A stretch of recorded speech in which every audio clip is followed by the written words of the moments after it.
दोस्तों, दिवाली आए और कोई पटाखा ना फोड़े तो ऐसा हो ही नहीं सकता। दिवाली में लोगों को खुशी देने के लिए पटाखे का बहुत बड़ा हाथ होता है। पटाखे फोड़ने में तो बहुत मजा आता है, लेकिन क्या आपको पता है कि आखिर ये पटाखे बनते कैसे हैं? क्या इन्हें कोई घर पर बना सकता है? चलिए आज हम इसी बात को जानते हैं। फुलझड़ी। सबसे पहले बात बच्चों का क्यूट सी फुलझड़ी की करते हैं। लोहे की एक डंडी पर चमकदार रेत की तरह फैले बारूद से बनी पटाखे की ये हल्की फुल्की खिलाड़ी देखने में भले कमजोर लगती है, लेकिन ये ना हो तो आपकी दिवाली अधूरी रह जाएगी। जिसे जलाते ही छोटे छोटे चिंगारियों के रूप में रोशनी निकलती है। इसे सबसे सेफ कहा जाता है।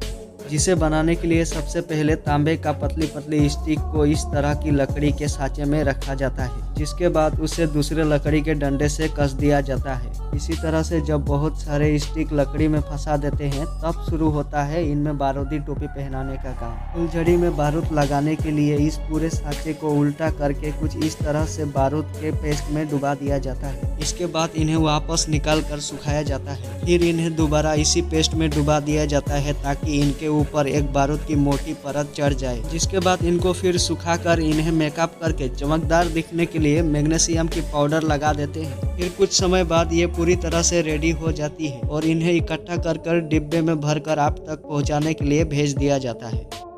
चटाई बम। बात अगर दिवाली की हो तो कोई कैसे चटाई बम को भूल सकता है। तो आइए इन्हें बनाने का प्रोसेस भी आपको बताते हैं। इन्हें बनाने का प्रोसेस इतना भी आसान नहीं है। इन्हें बनाने के लिए सबसे पहले बड़े बड़े रेड पेपर को मशीन में डालकर रोल करते हैं, जिसके बाद इसे छोटे छोटे टुकड़े में काटा जाता है। छोटे छोटे खोखे की तरह रेड रोल तैयार हो जाते हैं, जिसके बाद सारे रेड रोल्स में गन पाउडर को भरा जाता है। फिर इन्हें एक साँचे में भरकर और कंप्रेस किया जाता है ताकि जलाने के टाइम पर ये ज़्यादा आवाज़ दे। इसके बाद इनके ऊपर लगाने वाले ट्रिगर को बनाया जाता है। इसे बनाने के लिए पतले पतले पेपर में थोड़ा गन पाउडर भरकर छोटे छोटे टुकड़े में काटा जाता है, जिसके बाद ट्रिगर को उस रेड रोल में लगा देते हैं। फिर रेड रोल को साँचे में डालकर मिट्टी का लेप लगा देते हैं ताकि बारूद गिरे ना। जैसे ही साँचे के नीचे की मिट्टी सूख जाती है, उसे वर्कर द्वारा साँचे से बाहर निकाल दिया जाता है। बाद में इन्हें गूंथ कर पैक करके मार्केट में भेज दिया जाता है। यहाँ तक तो हमने देखा कि कैसे फुलझड़ी और चटाई बम बनाया जाता है। अब आप सोच रहे होंगे कि सबसे खास पटाखे के बारे में तो आपने बताया ही नहीं, तो चलिए हम बताते हैं। सुतली बम। हाँ, ये हरे बम जिसे देखकर एक बार डर लग जाता है,